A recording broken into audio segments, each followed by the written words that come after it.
Friends, welcome back to my channel earth mom Dehradun. मैं हूं ज्योति और वेलकम है आप सभी का मेरे चैनल पे। चैनल में नए हैं तो प्लीज़ मेक श्योर चैनल को ज़रूर सब्सक्राइब करें। साथ ही साथ नीचे एक बेल नोटिफिकेशन है, इसको हिट कर दें ताकि मैं जब भी कोई न्यू वीडियो अपलोड करूं आप सभी को उसका नोटिफिकेशन मिल जाए। पहले आप सबकी जानकारी के लिए क्विकली बता देती हूँ कि मैं रिएक्शन एंड रिव्यू वीडियोज़ बनाती हूँ। आपके favourite vlogger, current controversies, trending topic, तो अगर आप कभी ऐसा कोई व्लॉगर है या कोई ऐसी कॉन्ट्रोवर्सी जिस पे आप चाहते हैं कि मैं रिएक्शन एंड रिव्यूज़ दूँ तो आप वो कमेंट सेक्शन में बता सकते हैं।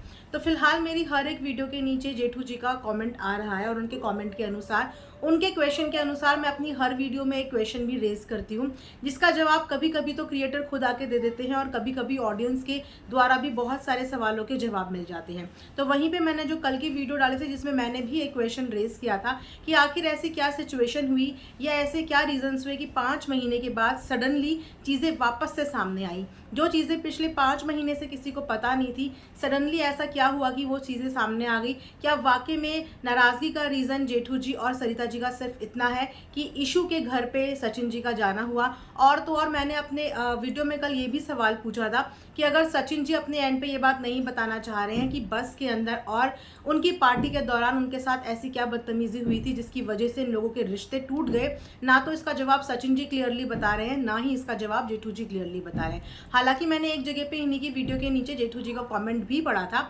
जहां पे वो खुद इस बात का रीजन नहीं जानते कि पार्टी के दौरान ऐसा क्या हुआ था। उनके हिसाब से उन्होंने ओपन इंस्टाग्राम प्लेटफॉर्म पे ये चैलेंज भी किया, बहुत सारे अपने बुलाए हुए गेस्ट से भी ये चीज़ पूछी कि आप लोगों को हमारी मेजबानी में कहीं भी कोई कमी नज़र आई जिसकी बदौलत आप मुझे ये बोल पाए कि हमारी मेहमान नवाजी में ज़रा भी कोई कमी थी। लेकिन उनके हिसाब से जो लोगों ने आंसर किया या उनकी चैट के नीचे रिप्लाई किया है कि नहीं, उनके हिसाब से उन्हें कोई भी कमी नहीं महसूस हुई, इनफैक्ट उनको बहुत अच्छा आदर इज्जत मिली वहाँ पे। लेकिन वहीं पे सचिन जी ने ये भी चीज़ अपनी पोस्ट पे क्लियर करी कि जिन लोगों से सवाल पूछा जा रहा है और जो लोग जवाब दे रहे हैं, जिनको मेहमान नवाजी बहुत अच्छी लगी, वो लोग उस वक्त उस जगह पे मौजूद नहीं थे जहाँ पे सचिन जी की बेइज्जती हुई थी। फिलहाल दोनों ने ही इस बात का आंसर तो नहीं दिया कि एक्चुअल में उस बंद कमरे के अंदर उन बीच में जो व्लॉगर्स थे जिनके नाम सामने नहीं आ रहे वहां पे क्या हुआ। सचिन ने कल अपना एक पोस्ट करके इस टॉपिक को यहीं पे एंड करने की रिक्वेस्ट करी थी और उन्होंने ये भी बोला था कि फर्दर इस चीज़ के बारे में अगर आपको कोई भी बात करनी हो तो या तो डायरेक्ट आप मुझे फ़ोन कॉल कर लेना या फिर आप न्यायपालिका में जाना। वहाँ पे आपको लगता है कि अगर मेरे ही तरफ से कोई भी गलती हुई है तो आप वहाँ पे मेरी कंप्लेन कराओ और बाकी आप मेरे से डायरेक्ट फ़ोन कॉल पे टच में रहना। मैं यहाँ पे सोशल मीडिया पे पोस्ट का गेम नहीं खेलना चाहता, इस चीज़ को मैं यहीं पे खत्म करना चाहता हूँ। तो अभी जस्ट मैंने अपनी वीडियो के नीचे जेठू जी का कमेंट देखा, तो मैं कमेंट भी मैं आप लोगों को पढ़ के सुना देती हूँ और आपके रेफरेंस के लिए मैं यहाँ पे वो कमेंट लगा भी दूंगी, जहाँ पे उन्होंने कमेंट किया था कि सचिन को कुछ हर्ट नहीं करी है, वो सिर्फ पीछा छुड़ाकर भाग रहा है।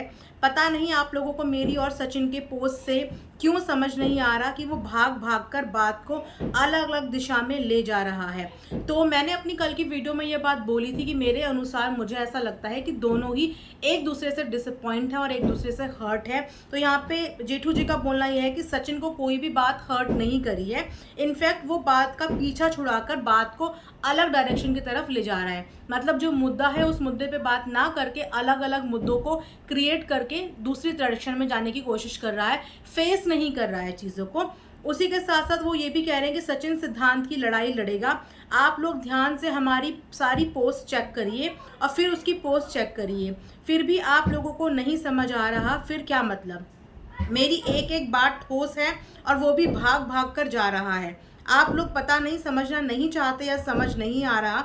ऑडियंस तो सीधी होती है जी, पर आप लोगों को तो थोड़ी बातों पर गौर करके लोगों तक बात लाइए जी। बिल्कुल आपकी बातें हम बिल्कुल समझ रहे हैं, आप किस डायरेक्शन में बात करना चाह रहे हैं। आपके अनुसार आपको लगता है कि सचिन ने ये जो चीज़ें करी हैं ये प्री प्लान्ड है, ये उनका एक पैटर्न है, जो पैटर्न वो पहले भी फॉलो करते हुए आए हैं और आप लोगों के साथ भी यही पैटर्न फॉलो हो रहा है। जहाँ तक मैंने आपकी पोस्ट एनालाइज करी, आपकी पोस्ट के हिसाब से आप यही बोलना चाह रहे हैं कि अगर हम गलत हैं तो हम यहाँ से जो सवाल पूछ रहे हैं हमें वहाँ से उन सवालों का जवाब दो भागने के बजाय, क्योंकि आपके हिसाब से आपके सारे पॉइंट्स वैलिड हैं और आपकी सारी बात सही है, लेकिन जवाब सचिन नहीं दे रहे हैं।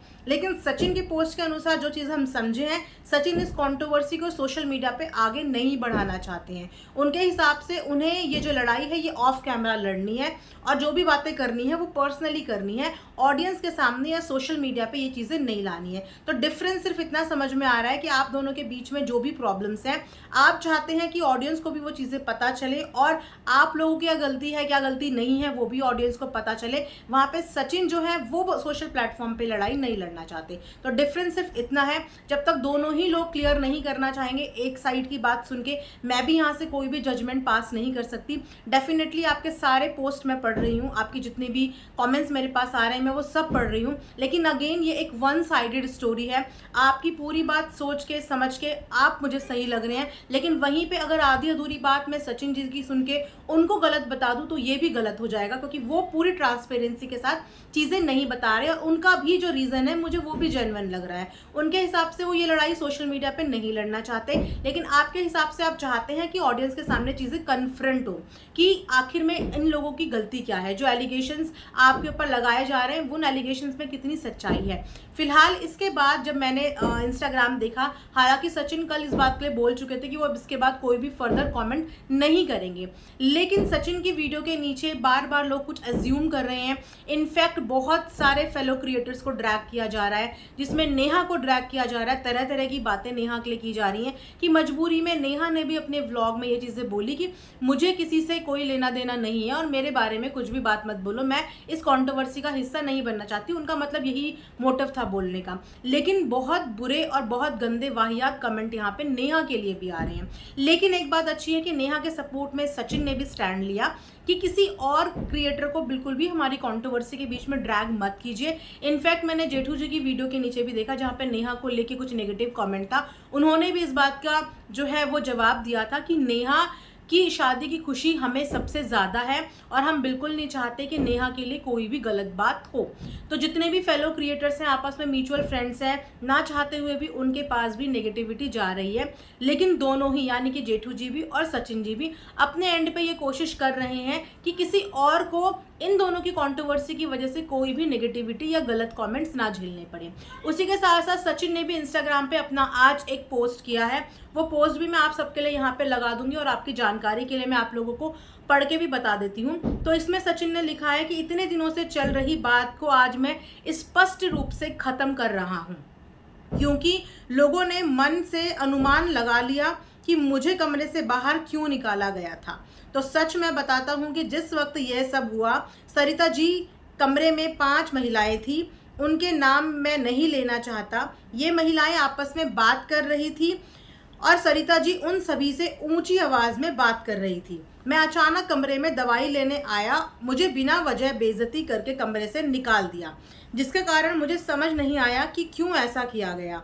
जिन लोगों ने मन से अश्लील बातों का अनुमान लगाया, शर्म आनी चाहिए ऐसे वाहियात लोगों को। अब मैंने सच बता दिया, अब मुझे और दूसरों के इस बेवजह के विवाद से दूर रखो।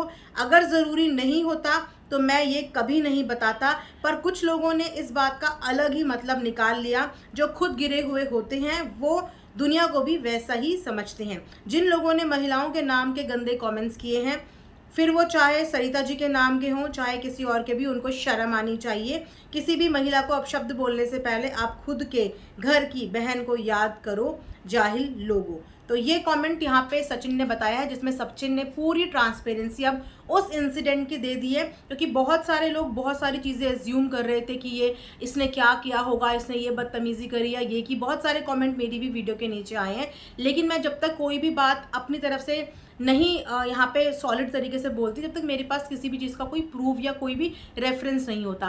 तो फिलहाल आप सब लोगों को कन्फ्यूज़न खुद सचिन ने आके अपने पोस्ट में क्लियर कर दिया है कि वहाँ पे उस दिन कमरे के अंदर 5 महिलाएं थी, जिनके नाम लेने उन्होंने ज़रूरी नहीं समझे, क्योंकि जितने नाम इस बीच आएंगे उतने नाम फिर फंसते चले जाएंगे और कंट्रोवर्सी बढ़ती चली जाएगी। तो बहुत सारे नाम अभी बिल्कुल हिडन रखे हैं, जो प्राइवेट हैं, अभी किसी को भी नहीं पता। तो उन 5 महिलाओं से सरिता जी का बातचीत चल रही थी, जिसमें सरिता जी की ऊंची ऊंची तेज तेज बात करने की, चिल्लाने की आवाज़ें आ रही थी। और सचिन जब उस कमरे में घुसे, वो दवाई देने के लिए कमरे में घुसे थे और वहाँ से उन्हें कमरे से बदतमीजी तरीके से बात करके कमरे से बाहर निकाल दिया गया। तो ये चीज़ वहाँ उस दिन ये हुआ था। Actual reason. इसके अलावा जितनी भी कहानियाँ आप लोग सुन रहे हैं उस तरीके की कहानियों में बिल्कुल भी बिलीव मत कीजिए, क्योंकि जितने मुंह उतनी बातें यहाँ पे डेफिनेटली होंगी। उसके अलावा सचिन ने एक बात और बहुत अच्छी बोली कि किसी भी महिला के लिए अपशब्द ना बोलें, और तो और उन्होंने सरिता जी का भी जिक्र किया है कि उनके लिए भी अपशब्द ना बोलें। आप लोगों को बोलने का, बात करने का, क्रिटिसाइज करने का, नेगेटिव कमेंट्स तक करने का पूरा पूरा राइट है, क्योंकि ऑडियंस के लिए ही हम लोग काम करते हैं और ऑडियंस का पूरा राइट है कि वो अपनी प्रतिक्रिया कमेंट सेक्शन में अपने तरीके से जाहिर कर सकते हैं। लेकिन मैं हमेशा से बोलती हूँ कि जब भी आप किसी सामाजिक प्लेटफॉर्म पे, किसी सोशल प्लेटफॉर्म पे अपनी बातचीत रखते हैं तो उसके एक दायरे होते हैं, तो प्लीज़ उन दायरों को कभी भी क्रॉस मत किया कीजिए। एक तरीके से अपनी बात रखिए। आपके अंदर कोई बात है, कोई क्वेश्चन आप पूछना चाहते हैं, कुछ चीज़ आपको लग रही है, तो उसे रखने का भी एक तरीका होता है। तो थोड़ा सा उन चीज़ों का आप लोग ध्यान रखिए कि आप जिनके लिए भी कमेंट कर रहे हैं वो भी एक महिला हैं और आप भी एक महिला हो, तो महिला होने के नाते दूसरी महिला का इस तरीके से इंसल्ट मत कीजिए। तो यहाँ से ये चीज़ क्लियर हो गई कि एक्चुअल में उस कमरे के अंदर उस दिन क्या इंसिडेंट हुआ था। अब देखते हैं कि जेठू जी इस पोस्ट पे आगे क्या क्लैरिफिकेशन देते हैं, क्योंकि ये जो मैटर हुआ था उसके बाद से इन लोगों की बातचीत बंद हो गई थी। मतलब उसके बाद कोई कॉन्वर्जेशन आपस में नहीं हुई। उसके बाद सीधा 5 महीने के बाद अब ये चीज़ें शुरू हुई, और ये चीज़ें शुरू हुई जिस दिन सचिन जो है इशू के बेटी के बर्थडे में गए, और उसके बाद से वहाँ से रिएक्शन आने शुरू हो गए जेठू जी और सरिता जी के, क्योंकि उनके हिसाब से, उनकी पोस्ट के हिसाब से ये एक प्री प्लान्ड चीज़ थी, सिर्फ और सिर्फ सरिता जी और जेठू जी को नीचा दिखाने के लिए, या जो भी है उनके हिसाब से। ये उनके हिसाब से, उनके पोस्ट जो मैंने देखे हैं, मैंने यही एनालाइज किया कि उनके हिसाब से उन्हें ऐसा लगता है कि ये सचिन का पैटर्न है हमेशा से कि जब दूसरों को नीचे गिराना हो तो उनके दुश्मन से जाके बातचीत करना शुरू कर दो और अच्छे टर्म्स में आ जाओ। वहीं पे सचिन का भी जो रीज़न है वो यही है कि जब हमारी बातचीत 5 महीने पहले ऑलरेडी ख़त्म हो चुकी है, तो फिर उसके अलावा मैं किसी से भी बात करूं, मैं किसी के पास भी जाऊं,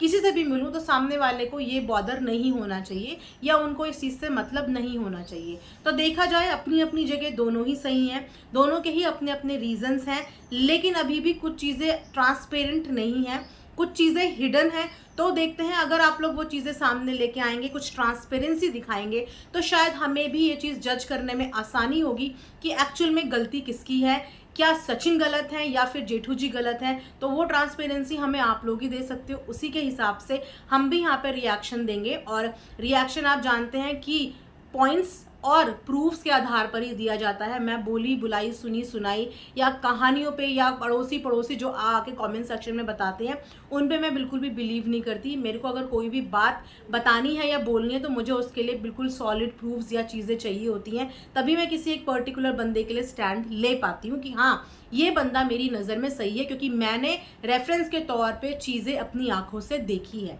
सुनी है, तो तब मैं बोल पाऊंगी। फिलहाल के लिए अभी एक रिएक्शन वीडियो, आई होप आप लोगों को पसंद आया हो। कमेंट सेक्शन में प्लीज़ कमेंट करके ज़रूर बताइएगा। मिलेंगे नेक्स्ट वीडियो में, तब तक अपना ध्यान रखिए। Thanks for watching earth mom Dehradun.